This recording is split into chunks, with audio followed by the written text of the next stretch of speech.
कहा दीप वृक्षम पार्थिवम व दारवम व शिवालय। जो बेल के नीचे दिया, शंकर के शिवलिंग के सामने दिया, मिट्टी का दिया जला देता है, अपने खानदान के 100 लोगों का वो उद्धार कर देता है। वर्णन है इसमें 100 लोगों का। दीप वृक्षम पार्थिवम व दारवम व शिवालय, चाहे तो महादेव के मंदिर में शिवलिंग की पिंडी के सामने, और या वृक्ष के नीचे, रुद्राक्ष का पेड़ हो, समी का पेड़ हो, बेल का पेड़ हो। दीप वृक्षम, किसी पेड़ का नाम नहीं लिया, दीप वृक्षम। वृक्ष के नीचे यदि उसने दिया जला दिया तो दत्वा कुल सतम, 100 कुल की बात कही गई। मैं तो 100 ही लोग बता रहा था आपको। इसमें लिखा है दत्वा कुल सतम साग्रम शिवलोके मह्यते, 100 कुल के लोगों का उद्धार हो जाता है। दीप दान की, दीप जलाने की इतनी बड़ी महिमा है। एक दिन मैंने यहाँ से बोल दिया कि पहले हमारी कथा में पूरा 4 घंटा दिया जलता था। ये बच्चा, हाँ ये बैठा है कृष्णा, बोलता है महाराज जी हम नए नए आए हैं, हमें पता ही नहीं था, अब हम पूरी कथा में दिया बुझने ही नहीं देंगे, इसलिए जल रहा है बराबर। दीप वृक्षम पार्थिवम व, पेड़ के नीचे, वृक्ष के नीचे आपके घर से नित्य दिया जले। कभी बेटा बेटी पति आप कोई न कोई, एक ही वेस्टेज नहीं जा रहा है। यह आपके इस लोक और परलोक को ये संभाल रहा है। दत्वा कुल सतम साग्रम शिवलोके महीते, 100 कुल के लोग भगवान को धाम जाते हैं।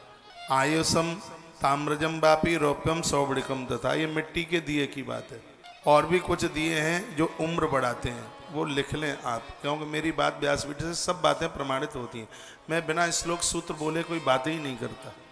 उम्र बढ़ाने के लिए आयुषम, आयस मतलब उम्र, आयु बढ़ाने के लिए ताम्रजम, तांबे का दिया, और रौप्यम संपत्ति बढ़ाने के लिए चांदी का दिया, सौवर्णकम स्वर्ण का दिया भी जलाया जाता है, और परिवार को बढ़ाने के लिए, कुल परंपरा को बढ़ाने के लिए पीतल, पीतल का दिया ये बड़ा प्रभावी है। तांबा, पीतल, चांदी, सोना, चारों दिए की बात इसमें की गई है।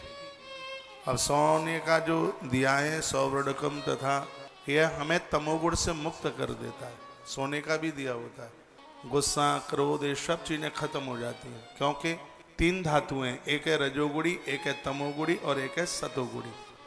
लोहा है वो तमोगुड़ी धातु में आता है, चांदी है वह रजोगुणी धातु में आती है, और सोना है वो सतोगुणी धातु में। जो लोग, कुछ मैंने पूर्व में भी बोला है, हाथ में कोई अंगूठी वगैरह पहन करके, और जो लोग पूजा में बैठते हैं उनका चिड़चिड़ापन स्वभाव समाप्त हो जाता है।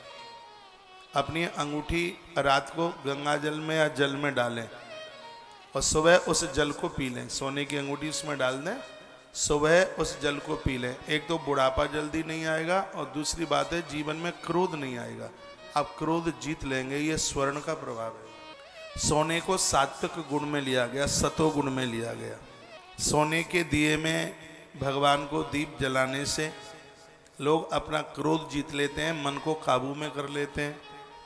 और इसमें लिखा है चांदी का दिया जलाने से, रौप्यम, रौप्यम मीन्स चांदी, वो अपनी अभावता को दूर कर लेते हैं, दरिद्रता गरीबी को दूर कर लेते हैं। ये इसका बहुत बड़ा प्रभाव है।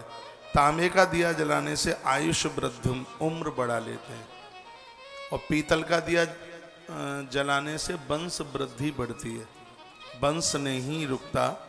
वर्णन है इसमें लिखा है मिट्टी का दिया जलाने से लोग अपने 100 कुल के लोगों का तारण कर डालते हैं। मिट्टी का दिया इतना प्रभावशाली है, इसलिए तो दिवाली पर मिट्टी के ही दिए ज्यादा जलते हैं। मिट्टी का दिया, अब मिट्टी उपलब्ध नहीं होती है, उतनी व्यवस्था नहीं हो पाती, नहीं तो दिए में मिट्टी के दिए को बहुत ज्यादा बढ़िया माना गया है, बहुत ही ज्यादा। सरैया जानते हैं आप, सकोरा, सरैया, उसमें चौमुखी दिए जलाए जाते हैं, उसमें घृत तेल जो भी कुछ आप भर लेते हैं तो उसको जलाया जाता है। नहीं तो छोटा सा दिया आप लेके और भगवान को आप रोज जला सकते हैं।